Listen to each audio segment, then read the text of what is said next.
Muy buenas noches, ¿cómo están? Sean todos bienvenidos. Hoy estamos 7 de noviembre y vamos a iniciar el webinar que ha sido ya previamente coordinado y programado para esta noche.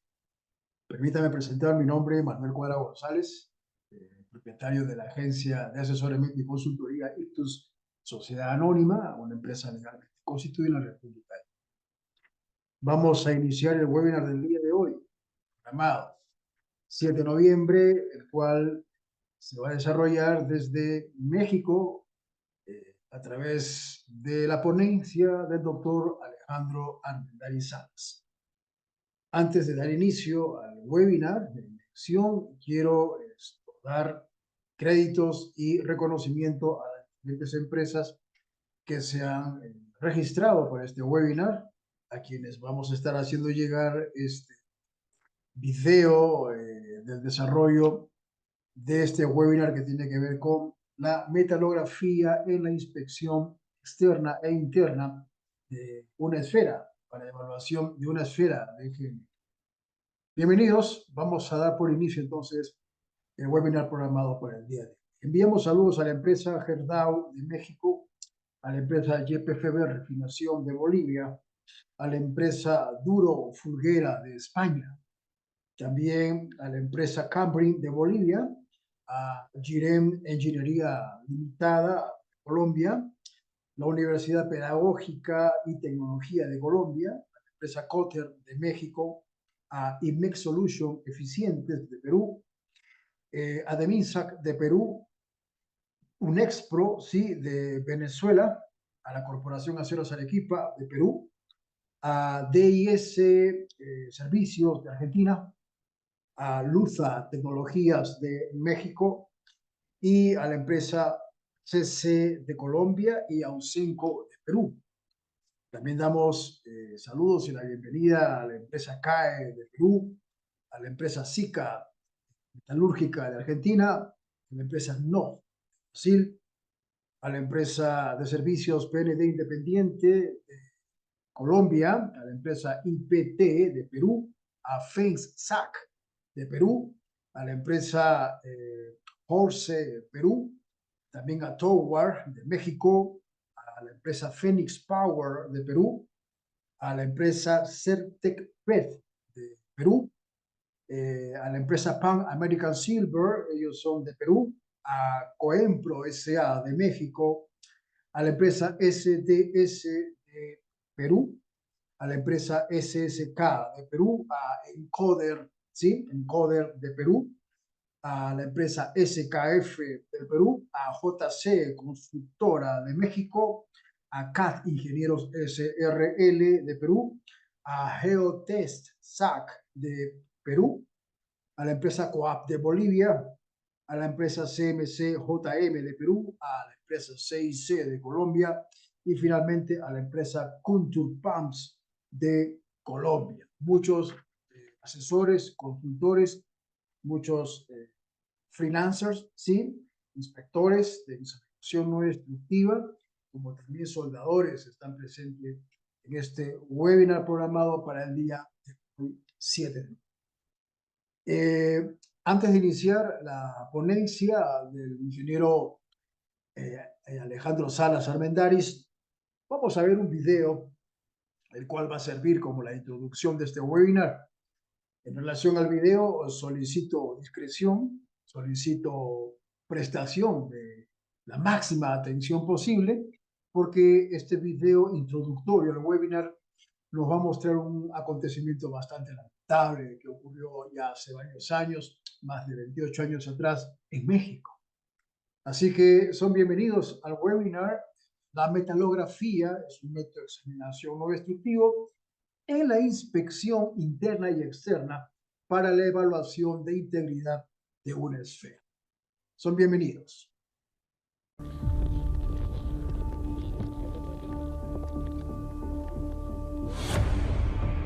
Antes del amanecer, una potente explosión despertó a decenas de familias en San Juanico. Era la madrugada del lunes 19 de noviembre de 1984. Una bola de fuego proveniente de la tierra se levantó a casi 2000 metros de altura. Eran las instalaciones de gas ubicadas en San Juan Ixhuatepec. Habían registrado una fuga que detonó en una lluvia de fuego. Recuerdo que mi mamá me movió, me despertó, así de una manera muy brusca. Abrí los ojos y cuando vi oscuridad, pero vi como si un sol muy radiante y mucho ruido en la calle. Recuerdo, eso es lo que recuerdo, lo primero que vi. Mucha luz, muy radiante y mucho ruido de gente gritando. 5 minutos después, otro estruendo cimbró la tierra. Y 10 minutos más tarde, otra todavía más fuerte. Durante los siguientes 50 minutos, se registraron más de 10 explosiones en toda el área. Yo no sabía qué era, yo dije, explotó el tanque de gas, a lo mejor es un terremoto, o sea, eso me causó muchísima angustia, pero enseguida hubo otra explosión muy fuerte. Y pues yo al no saber qué estaba pasando, agarré al niño y me salí. Pero me salí, pues ahora sí que no sabía ni para dónde iba. 40 cilindros de gas, algunos enteros y otros hechos pedazos, salieron volando contra las casas, dentro de un radio de casi 1 kilómetro.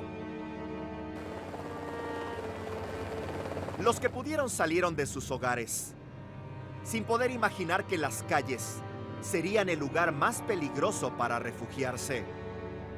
Del cielo caían proyectiles de fuego.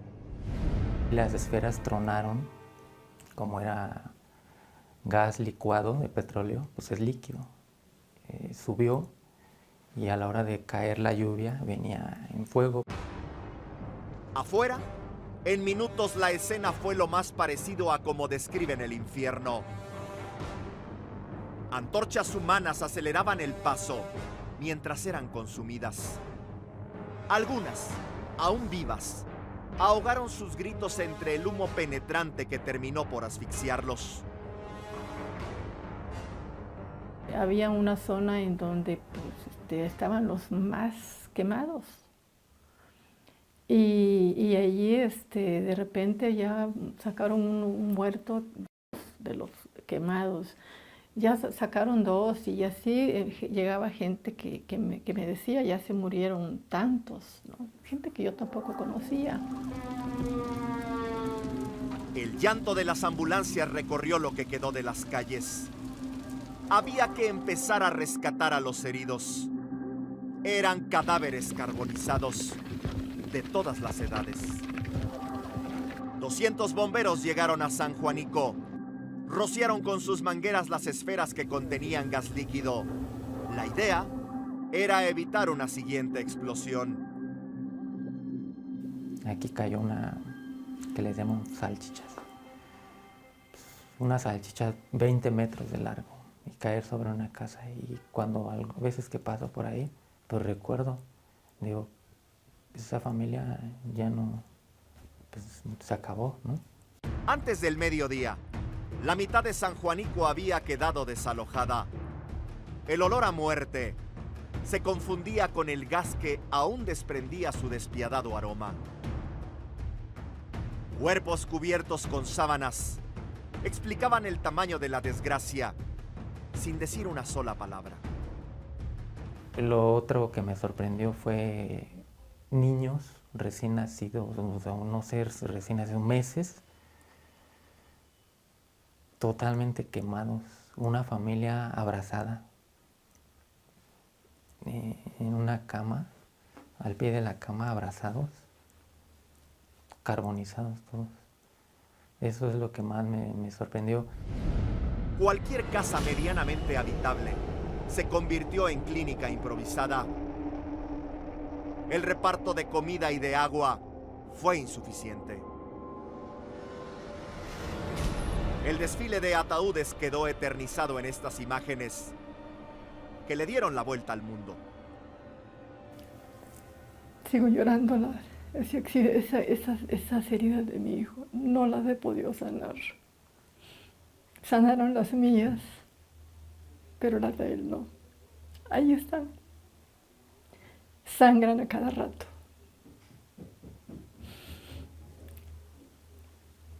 Por mucho tiempo yo dejé de llorar. Es la primera vez, hoy es la primera vez, después de tantos años, que yo he podido llorar. Aunque ha pasado el tiempo, del tema no se habla. Y los pocos que lo hacen, como Alberto, se niegan a ocultar la verdadera historia. En los años 60 fue instalada una estación de gas líquido en San Juan Ixhuatepec. La única condición para edificarla sería que no se construyera ninguna casa a menos de 300 metros a la redonda. Pero con el paso del tiempo y la complicidad de las autoridades, pronto se invadió una zona prohibida a solo unos pasos de las esferas.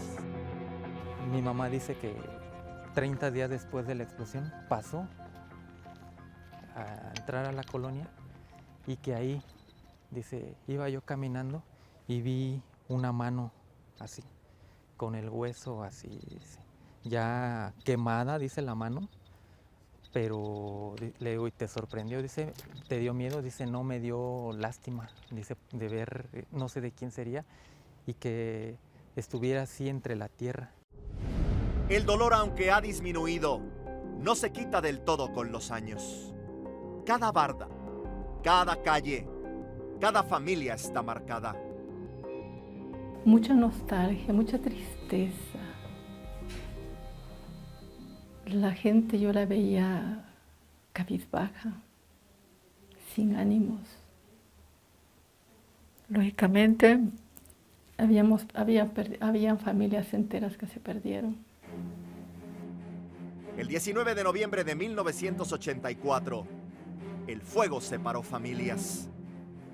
Fue considerada la peor explosión de gas en la historia de México. Recuerdo cuando ya estaba un poco más grande,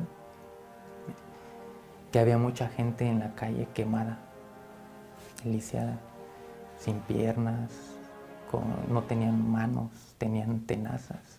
Yo tuve compañeros en la primaria y es difícil, si para uno es difícil convivir con ellos, ellos cómo se sentían, ¿verdad? Completamente quemados. Aunque no es oficial, hay un pacto de silencio entre los habitantes de San Juanico. Don Trino, por ejemplo, no pudo convencer a su esposa ni a su mejor amigo de hablar frente a las cámaras. Le digo, mira, me hablaron de TV Azteca para hacernos una entrevista sobre esto y esto. Ya le comenté, ¿gustas acompañarme? Dice, Trino, estás loco. Eso no es de acordarse. Dice, no me digas más, no te acompaño. Entonces ya hay dos personas que me dicen que estoy loco, mi esposa y él. Entonces digo, realmente, pues no se ha olvidado, ¿verdad? Fue el 19 de noviembre, cuando empezaba a amanecer, se escuchó un fuerte estallido que hizo la tierra estremecer. Una explosión de gas hizo cimbrar el norte de la ciudad. Miles de niños y familias se quedaron sin hogar. A más de 30 años de distancia, San Juanico es noticia. Ha escrito su nombre en la página de los sobrevivientes. Alejandro, si estás escuchándonos, empezaremos con el desarrollo, ¿te parece? Adelante, Manuel. Bueno, Ok. como introducción o como breve preámbulo, es esto, ¿no? ¿Cuál es la relación precisamente de la metalurgia en la industria del petróleo y del gas? Entonces, pues, la metalurgia, pues al parecer como si no tuviera una relación, porque pues obviamente se enfoca en el estudio de los materiales, de la extracción, el procesamiento, la estructura, propiedades, pero pues estos materiales al final tienen una aplicación, ¿sí? Y pues esta aplicación pues debe tener un performance.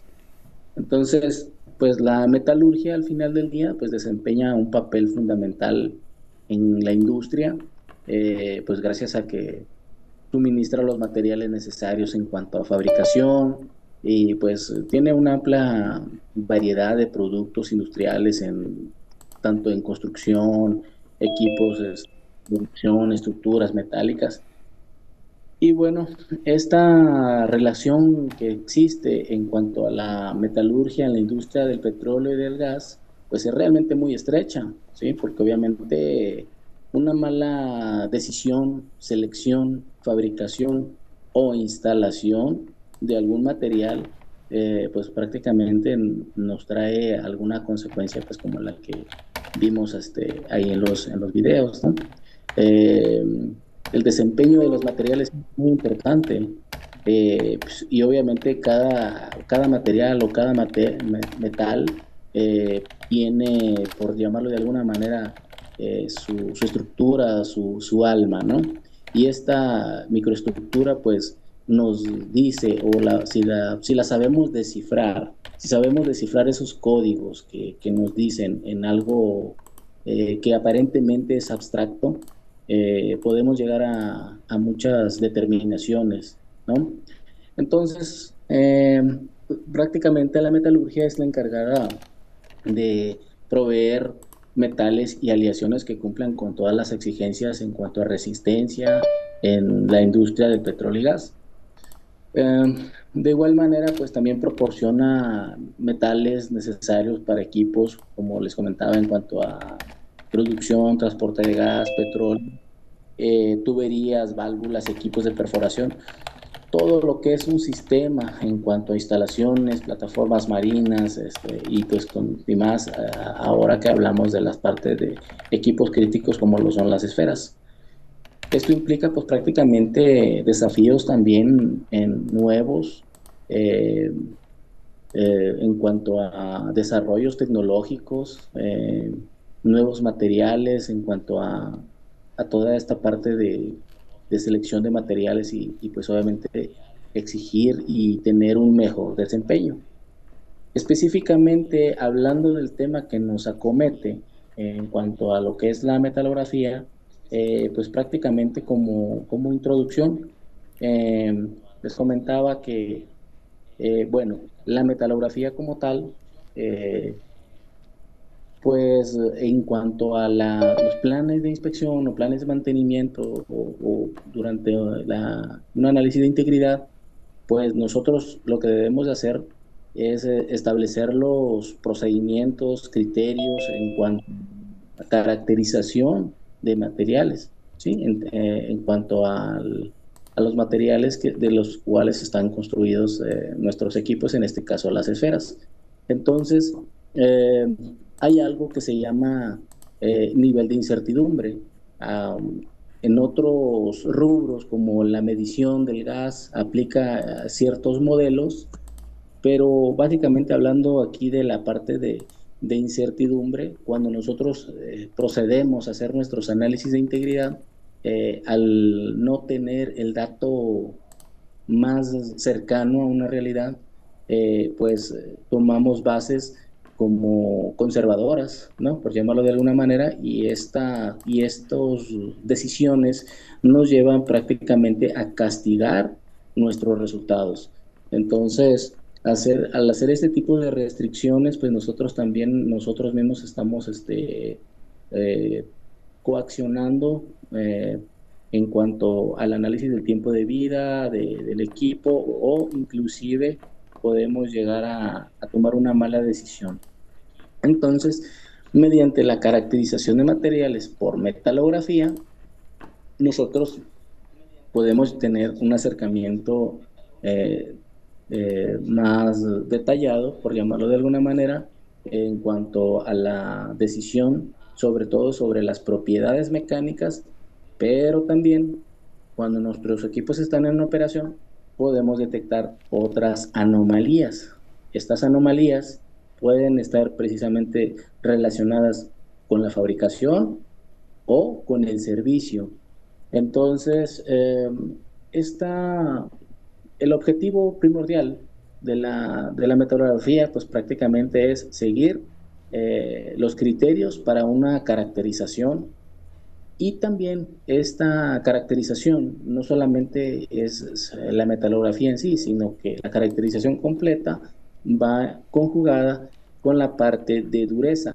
La dureza tiene un rol esencial en la caracterización de materiales por metalografía, porque resulta que esta última tiene una relación directa con el esfuerzo de los materiales. Entonces, al tener este dato, nosotros podemos determinar las características más apropiadas para tomar decisiones en nuestros análisis de integridad.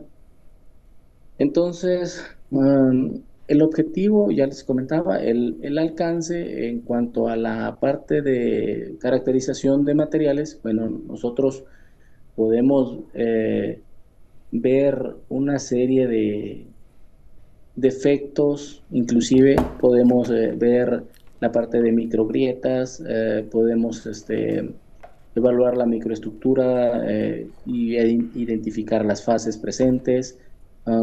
Podemos ver cómo estas influyen en las propiedades mecánicas y si tienen alguna alteración o alguna degradación debido precisamente a los procesos a los que están sujetos o al envejecimiento. Si hay corrosión presente, si hay indicativos de que el material no podría ser el adecuado para seguir operando en la presión actual en la que se encuentran las ventanas operativas del equipo, si nuestras condiciones actuales han cambiado. Eso también podría ser un detonante para levantar la mano y hacer nuestro warning, ¿no? Entonces, les comentaba, la parte de las pruebas de dureza son esenciales, son cruciales para la resistencia, pues, bajo condiciones que podríamos nosotros estar observando, y obviamente este dato es llevado a la toma de decisiones en la parte de nuestros resultados en cuanto a integridad mecánica. También otros defectos que podremos encontrar son como corrosión, fatiga, inclusive esta parte podemos visualizarla en la parte de la metalografía, y bueno, esto pues podría impactar significativamente. Bueno, una de las cosas más importantes precisamente es la capacitación del personal, porque hay dos cosas que son diferentes. Una cosa es tener destreza en la aplicación del ensayo, y otra cosa es la interpretación de los resultados, porque obviamente las dos cosas, si bien son importantes, el criterio final es el dictamen sobre los resultados que deberíamos de estar obteniendo para poder tomar decisiones en cuanto a nuestros análisis de integridad. Entonces, siguiendo la línea, nosotros, si tomamos como referencia esta parte de la metalografía, nosotros debemos de considerar un marco normativo bastante extenso. Por nombrar algunos, simplemente les hablaba de la parte de la preparación de los especímenes o la preparación metalográfica. Nosotros debemos de tener también bien conceptualizados nuestros términos en cuanto a metalografía, los métodos de macroataque. Debemos también considerar cómo se debe de realizar. Debemos tener un procedimiento para realizar nuestros em, nuestras caracterizaciones o nuestras en campo in situ, ¿sí? Entonces, también debemos de considerar todas las especificaciones necesarias que son relativas a nuestros equipos. En este caso, pues como el ASME sección 8, si es para tuberías el API 5L, ASTM A53 o A106, si son accesorios la 234, y según como vaya aplicando, debemos de tener todo eso bien barrido, tener el conocimiento específico sobre todos y cada uno de los componentes que se vayan a caracterizar. ¿Por qué? Porque obviamente tenemos que hacer un análisis inicial, que es un análisis comparativo sobre las características, sobre las resistencias, sobre el cumplimiento, sobre el esfuerzo de tensión, sobre varios aspectos que debemos estar considerando para nuestro análisis de integridad. Asimismo, también debemos de estar considerando otros factores o otra normatividad, como son los relacionados con la industria del petróleo y gas. Por dar un ejemplo, la MR0175, que esté relacionada con los agrietamientos por tensión. Entonces, ahí debemos estar considerando algunos aspectos también importantes cuanto a la toma de decisiones, toma de criterios. Hay una serie de normativas que deben de estar considerados. Por ejemplo, hay otros, bueno, en cuanto a la dureza, pues el tipo de método de dureza que se va a establecer, por ejemplo, la Brinell, Rodwell, bueno, por mencionar alguna normativa, la STM E10, E18, E92, E45, entonces, algunos conceptos como eso. Y también hay que considerar, como les hablaba hace rato, sobre el performance de los materiales, también hay que considerar la calidad de los materiales previo a que se vaya a hacer una caracterización. Entonces, ¿cómo lo podemos hacer? Pues también hay otros estándares, por mencionar alguno, la E45. Entonces, este 45 está referida a la toma de inclusiones en el contenido de acero, perdón, el contenido de inclusiones en el acero, ¿sí? Pero la que es crucial es la E112, que son los métodos. Hay 3 métodos para determinar el tamaño de grano, ¿sí? Entonces, si es que se diera algún curso de esta parte, estaríamos indagando sobre todas estas normatividades. Eh, entonces, también hay otros métodos para determinar la fracción volumen, algunas prácticas para determinar las inclusiones en segundas fases, eh, los métodos para determinar la dureza, la conversión de dureza, las prácticas sobre los métodos mecánicos de los productos. También hay otras estándares relacionados con estos temas, como por ejemplo los métodos de prueba de cada instrumento, ¿no? Por ejemplo, la E956, que son los métodos estándar del método LEAPS, Testing for Steel Products. Sí, es el método LEP, y también está el otro método, que es el método de ultrasónico, ¿sí? Entonces, ahí también hay que ver la sensibilidad de cada uno de los métodos de acuerdo a lo que nosotros vayamos a usar. Entonces, no solamente está involucrada la parte de es decir, cómo nosotros vamos a caracterizar nuestros materiales, si nosotros lo primero que necesitamos también es seleccionar el método más adecuado para poder intervenir nuestros equipos. Entonces, derivado de ello, es que hay que tomar ciertas decisiones, ¿sí?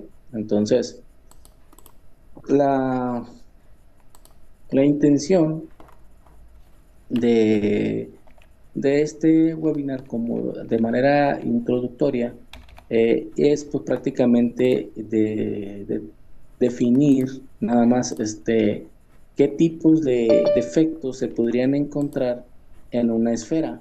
Entonces, por ahí Manuel me está apoyando con la proyección.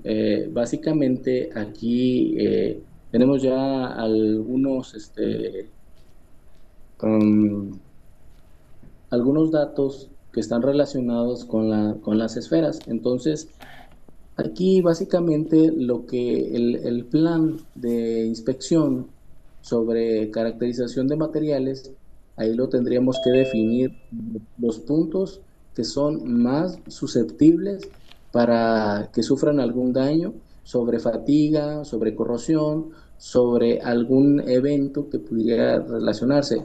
O bien, en este caso, si estas esferas no tuvieran un dato específico de materiales para la evaluación de integridad mecánica, tendrían que definirse los materiales por aproximación mediante una caracterización de materiales que incluya la metalografía y la dureza para poder determinar sus características o ver cuál es el material que es más aproximado a la especificación y con ello poder evaluar la integridad mecánica. Entonces, resulta ser que hay, como les comentaba, hay varios métodos para la determinación del tamaño de grano. Entonces, pero previo a ello, pues les comentaba, ¿no? Hay que hacer la toma de inclusiones, por ahí les mencioné una normatividad con la que nos podemos basar, que es la ASTM 45. Hay otra normatividad que es la ISO 4967, que es para determinar precisamente el contenido de inclusiones no metálicas y algunos diagramas. También está otra que se llama la SAE J422. Con ella también se puede determinar la determinación de inclusiones en algunos aceros.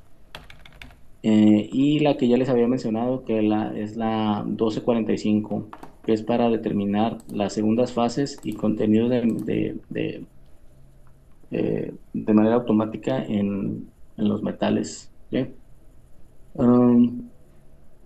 Bueno, una de las cosas también importantes es el ataque químico, donde nosotros realicemos nuestra caracterización. Hay que tener mucho cuidado. También hay otra normatividad que es la E407, perdón, que se refiere a la parte de macroataques en aleaciones y metales. También existe otra normatividad por ISO, que es la 17781, que básicamente define los métodos de calidad y control en las microestructuras ferríticas y austeníticas para definir la calidad de las microestructuras. Bueno, entonces les comentaba, hay varios softwares, por llamarlo así, de procesamiento de imágenes en cuanto a la determinación del tamaño de grano y determinación de fases. Algunos son libres, otros son por licencia, pero al final del día todo nos lleva a la misma situación, que es la interpretación. Ahí todo va a depender del especialista. Entonces, les comentaba, para poder determinar el tamaño de grano hay diferentes procedimientos. Uno de ellos es el más recurrente, por llamarlo de alguna manera, y el más simplificado, que es el procedimiento de comparación, que al final del día esto lo que hace es comparar nuestras metalografías o caracterizaciones con imágenes predeterminadas por algunas bibliografías como las ASM Handbook, y pues con ello determinar una aproximación por observación. Hay una especie de plantilla o retícula que se puede utilizar y con ello determinamos el tamaño de grano. El tamaño de grano está relacionado directamente con las propiedades mecánicas y con ello se determinan algunas características que pues hay que considerar ahí durante el análisis. El otro procedimiento es el procedimiento de intercepción. Este procedimiento es un poco más detallado y se basa básicamente en el conteo de granos en un espacio muestral. El otro procedimiento es el procedimiento planimétrico. Todos estos tres procedimientos se encuentran alojados en la E112, que ya les había mencionado, es el estándar para determinar el tamaño de grano, y ahí te da todas las directrices sobre este procedimiento. Entonces, hay toda esta parte está estandarizada.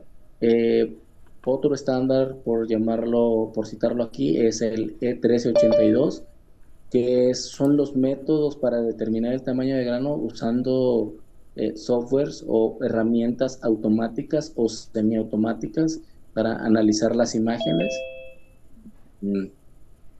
Esta parte es importante también para la toma de decisiones, sobre todo para la parte de calidad de la imagen e inclusive para hacer los análisis, dependiendo obviamente también de la premura en que se encuentren, ¿no? Estos métodos no son obligatorios de utilizar uno u otro.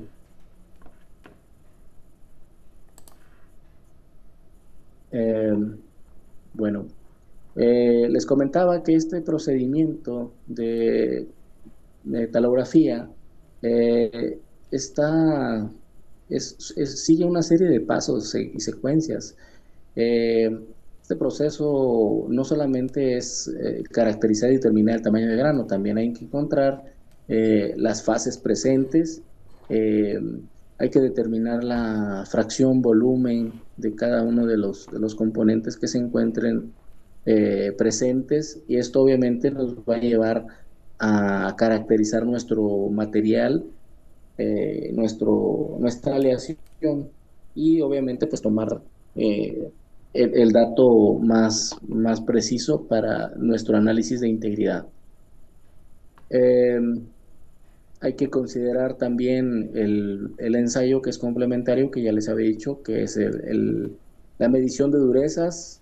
Hay que considerar el indentador, hay que considerar el método, hay que considerar el espaciamiento entre las indentaciones, inclusive la calibración del equipo y el método que se va a utilizar, si es por método LEED o si es ultrasónico, dependiendo de nuestra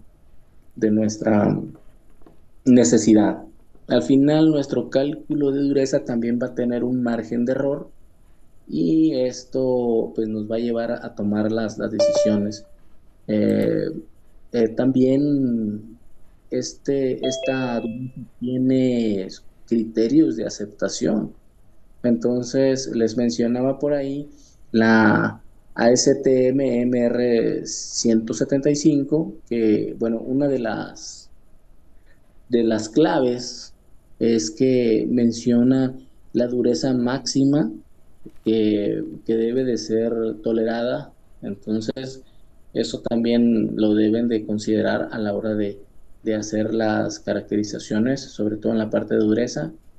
Y bueno, ¿para qué queremos la dureza? Pues resulta entonces que les comentaba que el esfuerzo de excedencia tiene una relación directa con la dureza. Entonces, hay una serie de estudios y consideraciones donde ya hay ecuaciones simplificadas para poder determinar con la dureza nuestro esfuerzo de excedencia, que al final es dato final, el dato fino que vamos a utilizar en nuestro análisis de integridad. Entonces, les comentaba que como notas importantes hacia la parte del ensayo complementario de metalografía, que para tener la caracterización completa, es que hay que tener una aceptabilidad en cuanto a dureza y también hay que tener una aceptabilidad en cuanto a esfuerzo de cedencia. Entonces, toda esa parte se relaciona. También hay que ver nuestro nivel de error y también hay que ver nuestras calibraciones de nuestros equipos. Entonces, todo eso al final, nuestro flujo, nuestra secuencia de eventos, de procedimiento, tiene cierta lógica. Entonces, pues al final del día lo primero que tenemos que hacer es definir las secciones de ensayo, proceder con el ensayo y solicitar, pues prácticamente tomar en consideración todas las partes de seguridad, ¿no? Y obviamente con ello realizar posteriormente el ensayo metalográfico, asegurarse de tomar todas las evidencias en el proceso en cuanto a calidad de las metalografías, y posteriormente realizar el procedimiento en gabinete sobre el análisis de los tamaños de grano, sobre las fases, sobre las características implícitas del material. En este caso, sí nos solicitaron una caracterización para hacer un análisis de integridad, ver cuál es la aproximación del material que tenemos presente en nuestro equipo, o bien, si es para un análisis de falla, ver si se encuentran daños presentes en nuestro equipo. Algunos de los daños, pues ya les comentaba, puede haber microgrietas, puede haber corrosión intergranular, puede haber fatiga, puede haber fisuras, puede haber infinidad de defectos que podemos encontrar y lo podemos identificar mediante la caracterización de los materiales. Inclusive, una de las cosas que podemos ver es que no esté tratada térmicamente bien nuestra pieza, nuestro elemento, nuestro componente. Pero para ello, pues obviamente hay que tener un conocimiento previo, exhaustivo y muy analítico sobre las propiedades mecánicas de cada equipo. Y sobre todo, pues ver cómo fue procesado, cómo fue concebido y con ello, pues determinar nuestro análisis de integridad. No olvidemos que nuestro análisis de integridad, pues prácticamente lo que persigue es preservar la vida útil de nuestros equipos. Posteriormente, pues se procede de manera lógica a realizar el ensayo de dureza, dependiendo del equipo, dependiendo del método más adecuado que se haya seleccionado, se realiza la dureza. Previamente hay que tomar en cuenta todo lo que les comenté sobre las calibraciones, sobre el método, sobre los espaciamientos, sobre la parte de los ensayos que se deben de considerar. La limpieza es muy importante a la hora de tomar una muestra sobre las durezas que vayamos a utilizar. Y posteriormente se lleva estas durezas a las ecuaciones que les mencioné para que estas sean calculadas los esfuerzos de cedencia y los esfuerzos de tensión. Muy comúnmente la mayoría de los metalógrafos no hacen las ecuaciones, sino lo que hacen es hacer un análisis comparativo sobre las durezas en las tablas. Y no está mal, sin embargo, pues creo que lo más correcto sería hacer un cálculo pues un poco más cuantitativo. Entonces, pero pues al igual, como les comentaba, no es algo exigido como el tema de la selección del método de caracterización por la definición del tamaño de grano. Entonces, Eh, Obviamente la aceptabilidad de los resultados pues también va a depender de la destreza de los inspectores, de los metalógrafos y de la del análisis que se vaya a realizar. No olvidemos que, como les repito, estos resultados son clave y son fundamentales para el análisis de integridad.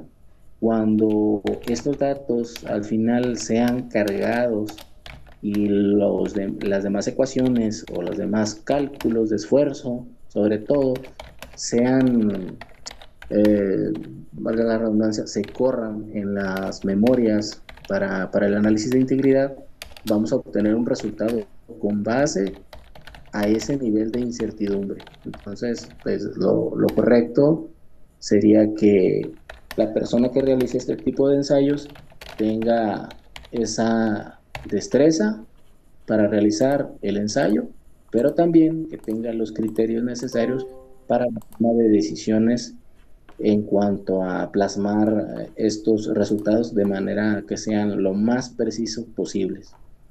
Entonces, pues básicamente con esto concluiría yo mi intervención. No sé si quieran hacer una ronda de preguntas. Manuel, estoy atento para que me comentes. Sí, sí, Nada, después. Alejandro. Claro que sí, claro que sí. Bueno, después de haber superado algunos inconvenientes técnicos, hemos dado la presentación de este webinar. Comunicarles que voy a hacer llegar personalmente vía correo electrónico este material editado con el video que no pudimos lamentablemente tener el audio, y vamos a subsanar este inconveniente. Bueno, tenemos un aforo virtual de 31 personas. Si hay preguntas, es el momento propicio para poder realizarlas.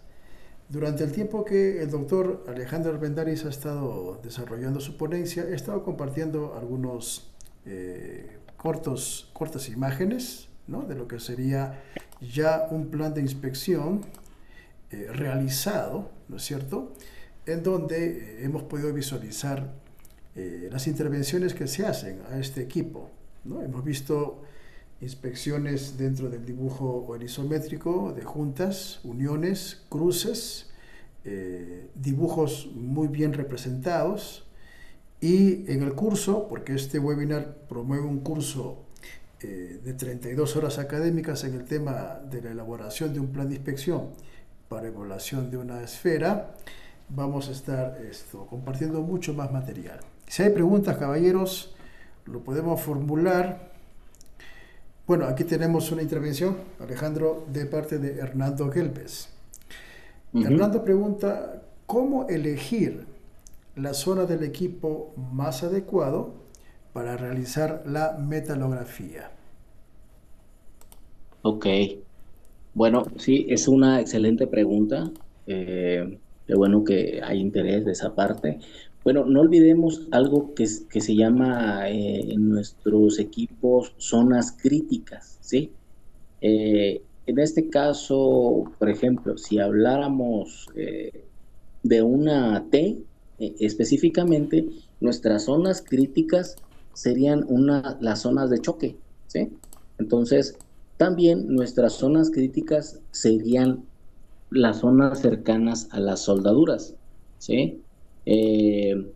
Cuando nosotros realizamos nuestra ingeniería, nuestro diseño, la mayoría de las veces están simulados por esfuerzos por elemento finito. Entonces, cuando nosotros podemos ver nuestras zonas de mayor esfuerzo, entonces podemos ver, bueno, no solamente para caracterizar el material, sino para encontrar posibles daños, posibles amenazas, posibles situaciones que puedan comprometer la integridad mecánica del equipo. Es decir, si nosotros hablamos específicamente de un recipiente sujeto a presión, nuestras zonas críticas en cuanto a envolvente, por ejemplo, pues o en cuanto al cuerpo, pues una de ellas serían las tapas, ¿sí?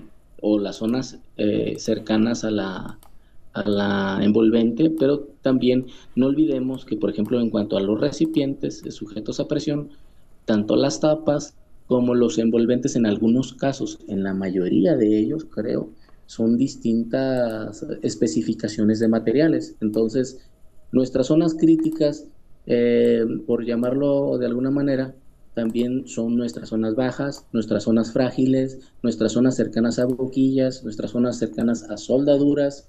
Eh, Tal vez es un poco inclusive complejo determinar las zonas en una esfera precisamente por la geometría que tiene. Entonces tendría que hacerse un mapeo bastante selectivo, por llamarlo de alguna manera, para poder determinar estas zonas, ¿sí? Entonces, no sé si esa pregunta queda clara. Básicamente son zonas críticas, ¿sí? Magnífico. Seguimos compartiendo algunas imágenes de una intervención ya desarrollada. Estos dibujos o estos documentos que estoy compartiendo obviamente son confidenciales. Estamos haciéndolo de esta manera para que puedan apreciar en la práctica cómo es que se ejecutan estas evaluaciones. Tenemos una pregunta que viene desde Chile, de Ana Hidalgo. Ana pregunta: ¿todas las zonas afectadas térmicamente se consideran potenciales para realizar estos ensayos o no? Sí, todas se consideran potencialmente críticas para realizar los ensayos. Sin embargo, no olvidemos lo que les acabo de comentar. Aunque estas zonas, en el caso de las esferas, pues tiene esta complejidad, por llamarlo así, ¿sí? Entonces todas se considerarían críticas. Aquí el punto sería, obviamente, que es algo representativo, ¿no? Obviamente, para nosotros, si lo que buscamos es caracterizar el material, pues buscamos algo que sea un espoteo representativo, es decir, pues nuestro espacio muestral. Y no sé, tal vez, por ejemplo, no, en el peor de los casos, que nos llevemos una sorpresa de que esta, eh, que esta esfera o este equipo aparentemente se vea igual, pero tal vez no tenga los mismos materiales en cuanto a la parte constructiva, ¿no? Entonces, pues sí, podría considerarse algo representativo, no sé, un 10-15% de un espacio muestral para los equipos. Obviamente hay que ser, es decir, cuando nosotros hablamos, llevándolo a otro concepto, ¿no? De la parte de inspección sobre integridad mecánica, o otras metodologías como inspección basada en riesgo, cuando hablamos de porcentaje, ese porcentaje debe ser aislado, no es el 10% de las primeras 3 juntas, por ejemplo, ¿no? No, de estas juntas deben de estar pues realmente aisladas y tal vez inclusive por observación que tengan algún daño significativo, o que tengan alguna presión, o que sea una zona de descarga.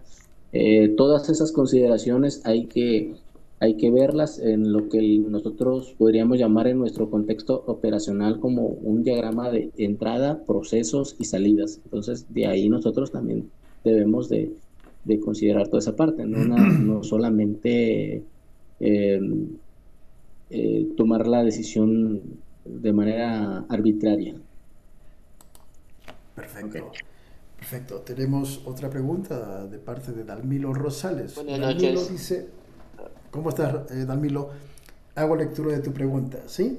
Bueno, Dalmilo Alejandro pregunta: es muy importante conocer qué tipo de reactivo utilizar al momento de realizar una metalografía, ¿o hay algo tabulado?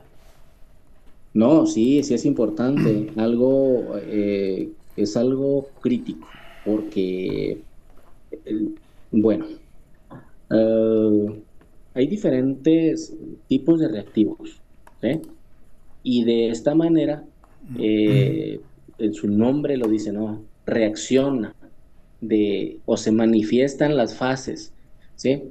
Es decir, no se puede utilizar el mismo reactivo para aceros al carbono como para aceros inoxidables. Inclusive hay una guía muy completa sobre reactivos, sobre la identificación rápida de elementos presentes en una caracterización. Es decir, ahorita nada más estamos hablando de aceros al carbono e inoxidable, pero hay infinidad de aleaciones y obviamente no se pueden utilizar los mismos reactivos. No sé si esa parte queda clara. Sí, y sí hay tablas específicamente para decir qué reactivo se debe utilizar para cada aleación o para cada familia. Buenas noches, buenas noches. Voy a hacer una pregunta. Claro Bueno, que sí.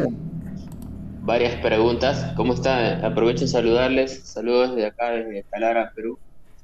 Hace muchos años, debe ser cerca de 13, 14 años, yo he empezado en el mundo. Yo soy ingeniero metalúrgico. Para serle franco, somos muy pocos los profesionales que dominamos el área de la metalografía. Suena irónico, mire, siendo metalúrgico, pero a cierto punto, hace los años que le comento, no era muy frecuente encontrar especialistas en metalografía y eran muy pocos los trabajos que se solicitaban a ellos. Una vez nos solicitaron, en este caso me tocó hacer la prueba por réplicas metalográficas, y era mínimo. Salió para Gloria, creo, sus calderos, una vez salió para Sodex, claro, Sodexa, allá en Lurín, y también nos tocó una vez en una parada de planta acá instalada en refinería, creo que fue para el horno, algo así, es mínimo. Y eran muy pocos los profesionales que dominaban la disciplina, y muy recelosos ellos. A lo mucho dejaban que nosotros tomamos las muestras las réplicas, y nada más, obviamente como mencionaba, ¿no? Los reactivos y todo ello.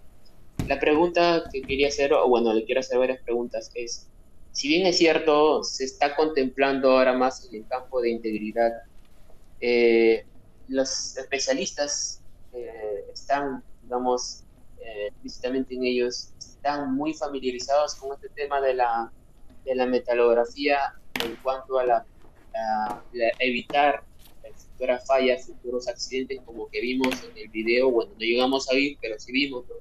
Y también la pregunta que va después de ella es, ¿se pudo haber prevenido este accidente habiendo hecho paulatinamente o frecuentemente las evaluaciones por réplicas en una parada, como se suele hacer? A mí me tocó hace un par de años ver una recipiente como que puso en el caso, y no tenía información de que ellos le hacían réplica o metalografía a sus puntas o a la zona de inspección. A lo mucho sí influía mucho el lado de corrosión en lo que eran los soportes. ¿Ves?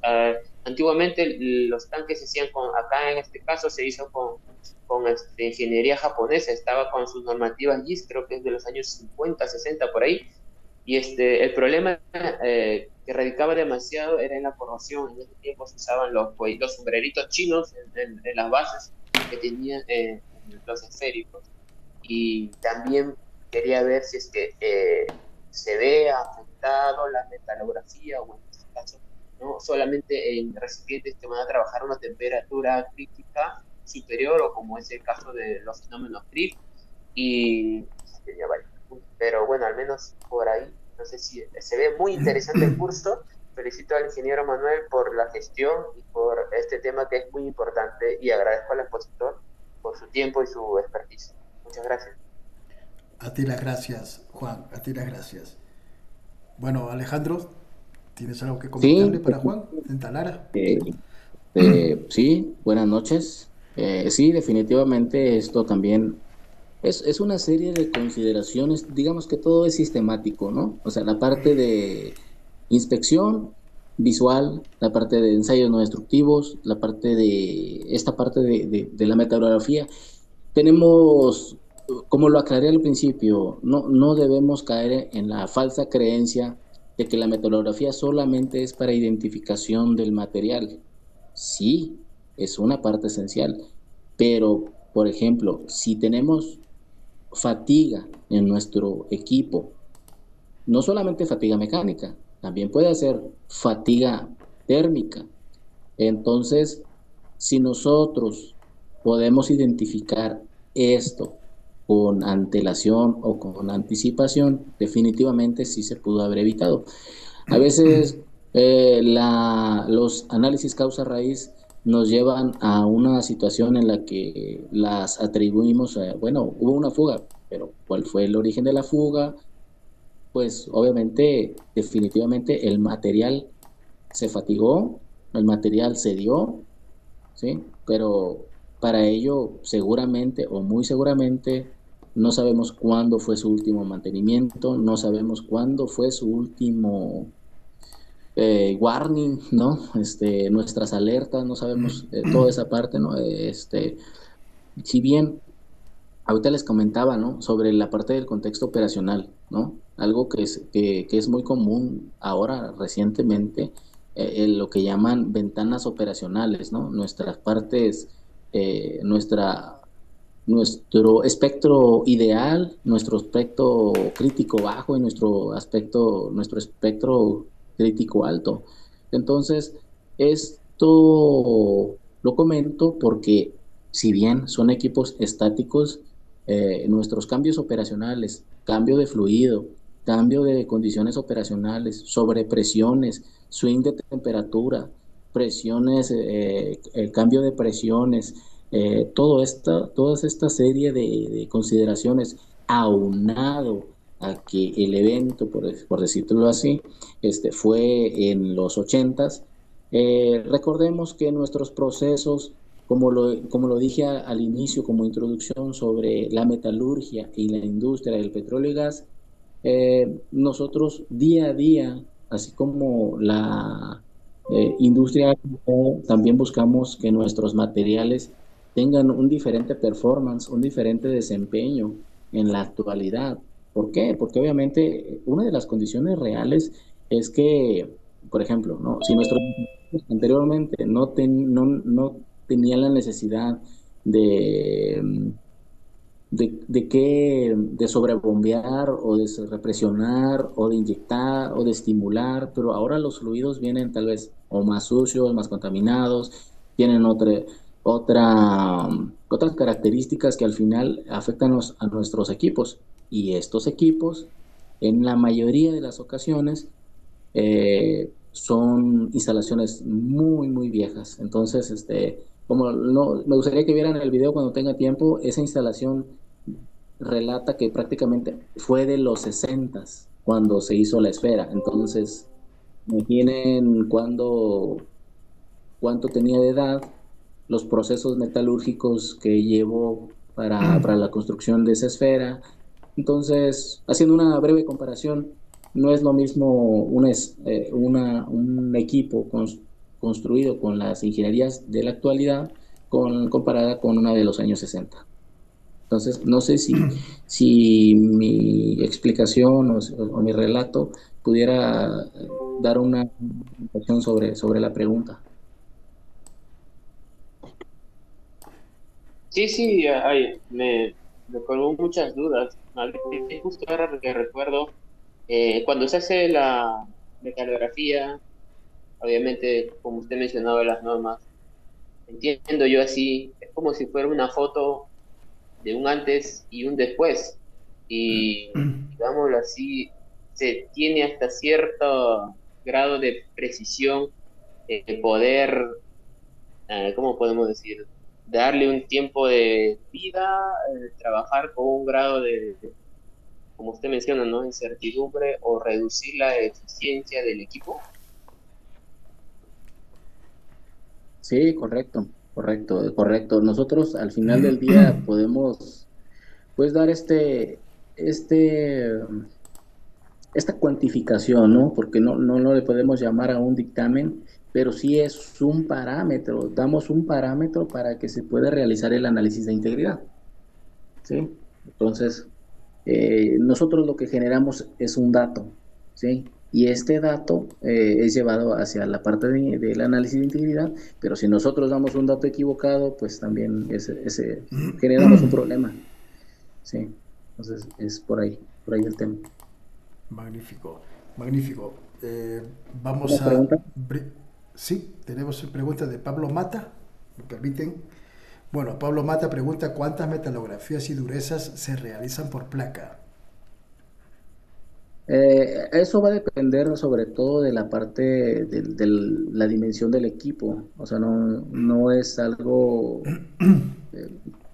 no hay una parte que diga que por cada equipo debe realizarse tantas metalografías, sino va dependiendo, lo comentábamos al principio, ¿no? Hay que tomar en cuenta que se haga al menos entre un 10 y un 15% sobre las dimensiones del equipo y obviamente pues ser selectivo sobre las partes críticas.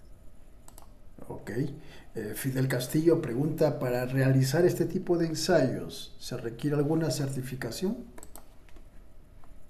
Se requiere un adiestramiento especializado, preferente. De hecho, a menos acá en México, es que el adiestramiento que recibas sea directamente de un ingeniero en metalurgia.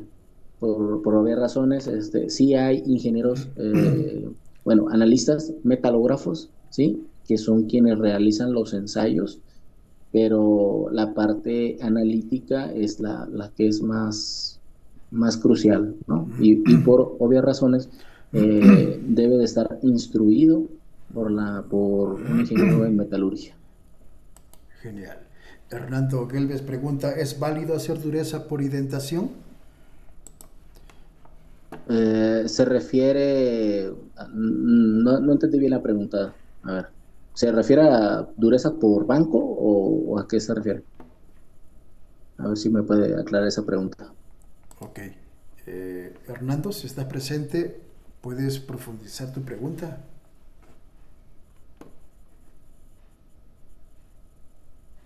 Bueno, solamente Hernando hizo la pregunta. ¿Es válido hacer dureza por indentación ya que causa, dice, en una marca? Quizás eso. Bueno, sí, no hay problema. Por ejemplo, en el caso de, si se refiere, ahorita lo voy a comentar aquí. Precisamente tengo una información referente a eso. Le comentaba que hay diferentes métodos para realizar dureza. Eh, Obviamente cada uno de ellos nos trae a un resultado. Entonces, este, hay ciertas recomendaciones, ¿sí?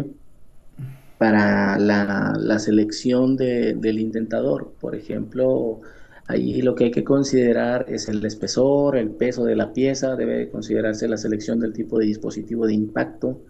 Por ejemplo, se ofrecen y el espesor, el peso mínimo de los dispositivos, las piezas de prueba del peso. Entonces, ah, si tenemos la oportunidad, me gustaría profundizar sobre esta parte. Hay una serie de recomendaciones para seleccionar el tipo de indentador, ¿sí? Entonces, ¿por qué? ¿Por qué es importante eso? Porque al nosotros tener bien definido valga la redundancia, mm, va a depender del ensayo que se vaya a realizar, ¿no? Por ejemplo, en esta parte de de la, de las esferas, lo mejor sería realizarlo mediante un ensayo por ultrasonido, de contacto por ultrasonido.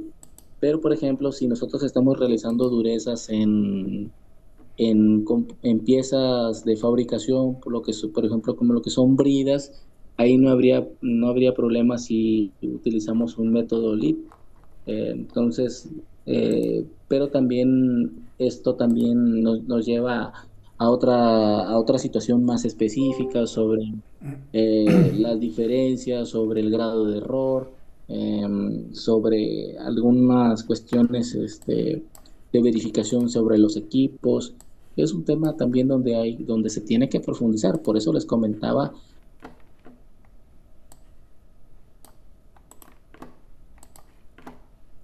de una manera muy, muy analítica. Entonces, si bien puede, seleccionar ahí, va dependiendo de eso, ¿no? Entonces, sí, ahí por ahí lo mencionan, UCI, sí, es el método ultrasónico, por ahí lo viene el chat. Bien, tenemos dos Y, últimas preguntas.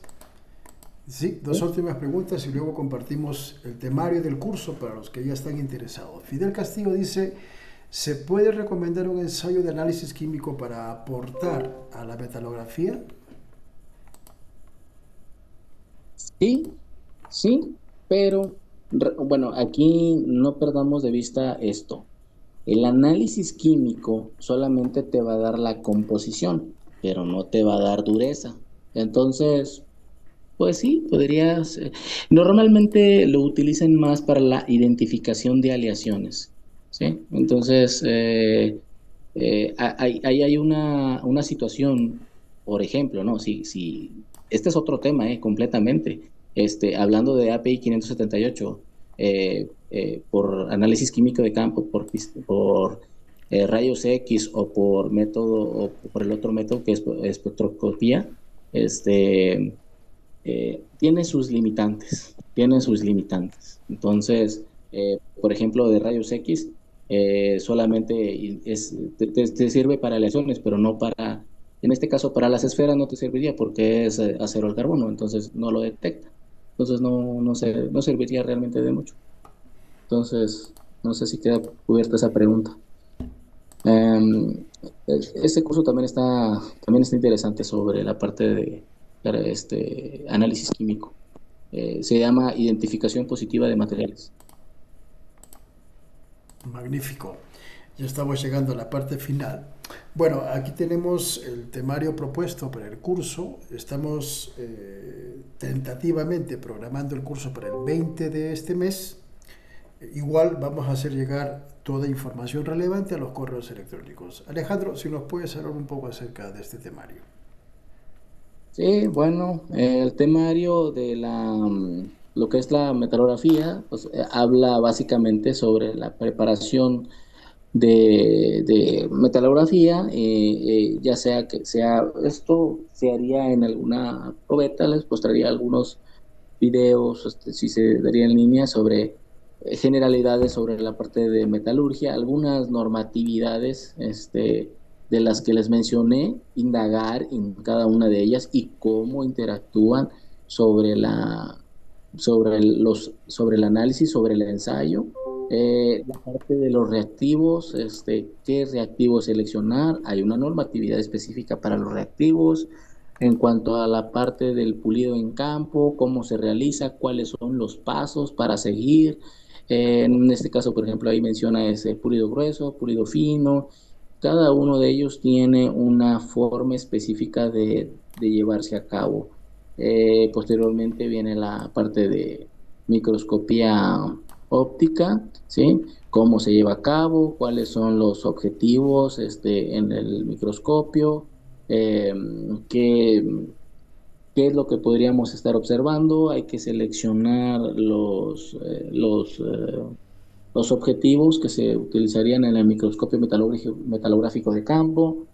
Eh, en la segunda parte, pues vamos a estar viendo lo que son los constituyentes metalográficos del acero, algunos conceptos generales. ¿Para qué? Porque obviamente aquí vamos a ver cómo se, cómo fue concebido ese componente, ¿no? Entonces, algunos conceptos generales sobre lo que son las fases presentes, los diagramas elementales sobre el equilibrio de sistemas binarios, eso pues de manera introductoria, diagramas de equilibrio sobre el diagrama metestable sobre hierro-carbono, las fases constituyentes sobre las fases presentes, y lo que son los diagramas TTT, lo que es el tiempo, temperatura y transformación. Esto es importante porque nosotros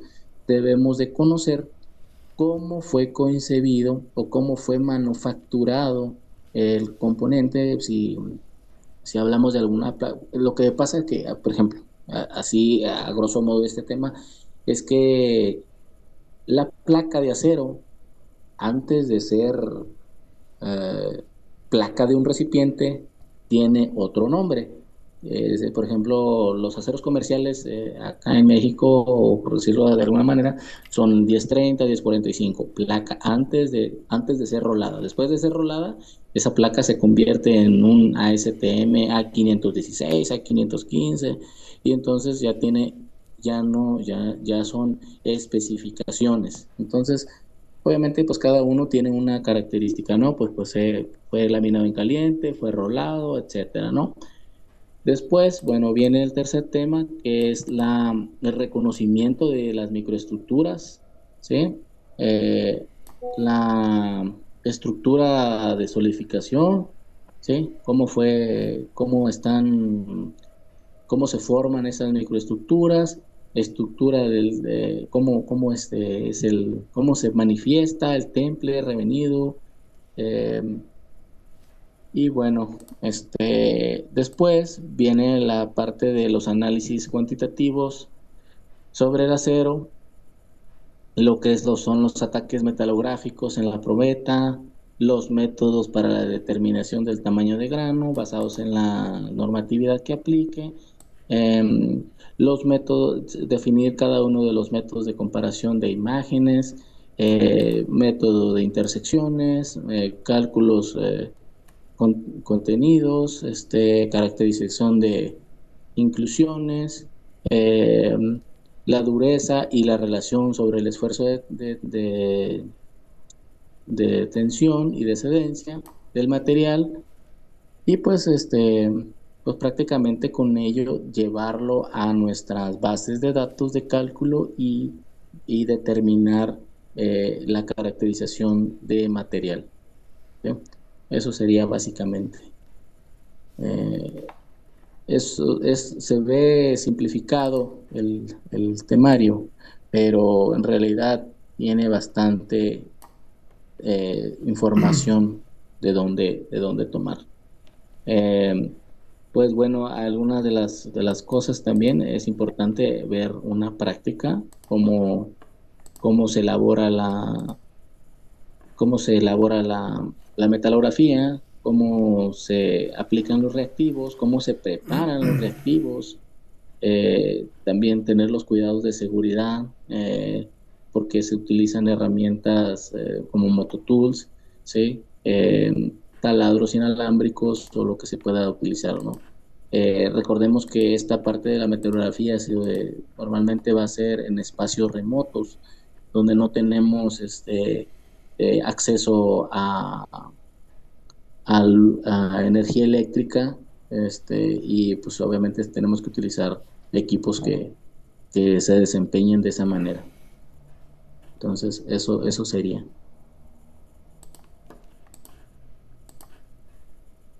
Muy bien, Adelante. Alejandro. Muy bien, Alejandro. Muchísimas gracias.